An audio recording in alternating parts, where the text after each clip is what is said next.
বাঁকুড়ার পিয়ারডোবা স্টেশনের কাছে লাইনচ্যুত মালগাড়ির দুটি বগি, ফের দুর্ঘটনার কবলে চলন্ত মালগাড়ি। আজ বিকেলে বাঁকুড়া জেলার পিয়ারডোবা স্টেশনের কাছে একটি মালগাড়ির দুটি বগি লাইনচ্যুত হলে দুর্ঘটনাটি ঘটে। ঘটনার পরই ওই স্টেশনের কাছে ডাউন লাইনে ট্রেন চলাচল বন্ধ করে দেওয়া হয়। স্থানীয় সূত্রে জানা গেছে, আজ বিকেলে পাথর বোঝাই একটি মালগাড়ি রেল লাইনের ধারে পাথর ফেলতে ফেলতে অত্যন্ত ধীর গতিতে বিষ্ণুপুর থেকে গড়বেতার দিকে যাচ্ছিল।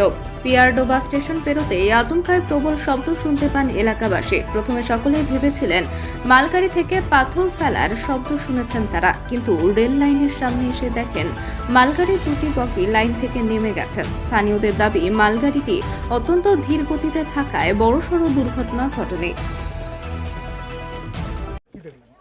হ্যাঁ, আমি বাড়িতে ছিলাম, রুমের মধ্যে ক্লাস করছিলাম। তো হঠাৎই 3:44-45 নাগাদ প্রচণ্ড জোর আওয়াজ শুনতে পেলাম। তো তখন জানালা দিক থেকে দেখছি প্রচণ্ড ধোঁয়া উঠছে রেল লাইনের ধারে। তো আমার জানালা থেকে পুরো স্পষ্ট লাইন দেখা যায়। তো দেখলাম যে প্রচণ্ড ধোঁয়া উঠছে। তারপরে রুম থেকে বেরিয়ে এসে দেখলাম যে ট্রেন, মানে মাল ট্রেন ছিল, আপ লাইন থেকে ডাউন লাইন দিকে যাচ্ছিলো, মানে বাঁকুড়া থেকে গড়বেতা দিকে। তো দেখলাম যে একটা লাইন থেকে পুরো একটা বগি পুরো ক্র্যাক হয়ে গেছে, আর এবং মাঝখান থেকে পুরো গ্যাপ হয়ে গেছে।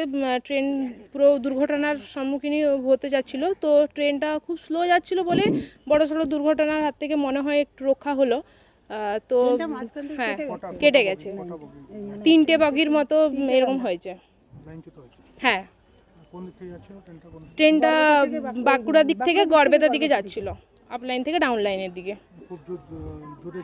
খুব স্লো ছিল বলেই কম সময়ের মধ্যে দিয়ে গেছে। আর রেসে মানে গাড়িটা স্পিড থাকলে কিন্তু আরো মানে বড় কিছু হতে পারতো, পুরো উল্টে যেত। খুব আওয়াজ হচ্ছিল। আমরা ভেবেছি হয়তো রেল গাড়ি থেকে হয়তো পাথর হচ্ছে যে লাইনে দেওয়া হচ্ছে, কিন্তু এসে দেখলাম যে না, পাথর দেওয়া হয়নি।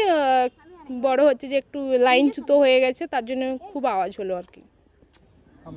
আমার নাম পিয়ালি সন্নিগ্রহী। ঘটেছিল। আচ্ছা, ট্রেনটা প্রথমে ওই ট্রেনের আপনার ওই বগিগুলো একটু ঝাঁকুনি দিয়ে দিয়ে আসছিল। পাথর বোঝাই গাড়ি ছিল, মনে হচ্ছে খালি গাড়ি। দিয়ে হঠাৎ একটা প্রচন্ড জোরে জোরে ঝাঁকুনি হয়। ঝাঁকুনি হতেই ট্রেনের কামরা একটা থেকে একটা বিচ্ছিন্ন হয়ে যায়। দিয়ে আমরা এসে এখানে দেখি ঘটনাস্থলে যে একটা কামরা আপনার লাইনচ্যুত হয়ে গেছে। একটা না দুটো, ওই দুটো কামরা, মানে একটা যে জয়েন্ট বিচ্ছিন্ন হয়ে গেছে। আচ্ছা, সামনেরটা কিছুটা এগিয়ে গেছে আর পেছনটা আপনার ওইদিকে যাচ্ছিল। এখানে পাথর ফেলার কাজ করছিল। হ্যাঁ, হ্যাঁ, এই ট্রেনটা, এই মাল ট্রেনটা এখানে পাথর ফেলার কাজ করছিল। কি কারণে হলো এই দুর্ঘটনা, কি মনে হয়? আচ্ছা, সেটা তো রেলের বিভাগীয় তদন্ত না হলে তো সঠিক কারণ বোঝা যাবে না। মনে হয় কি কারণে ট্রেনটা কি তখন চলছিল পাথর ফেলার সময়? না, পাথর ফেলার সময় ট্রেনটা হালকা মানে রানিং অবস্থা ছিল, তো গতি যথেষ্ট কম ছিল। এটা মনে হচ্ছে কোনো রেলেরই লাইনের কোনো মানে যান্ত্রিক কোনো ত্রুটির নিশ্চয়ই ছিল, না হলে এত বড় একটা মানে ঘটনা ঘটবে কেন, সেটাই মনে হচ্ছে। আমার নাম সাহেব নায়ক। সাহেব নায়ক।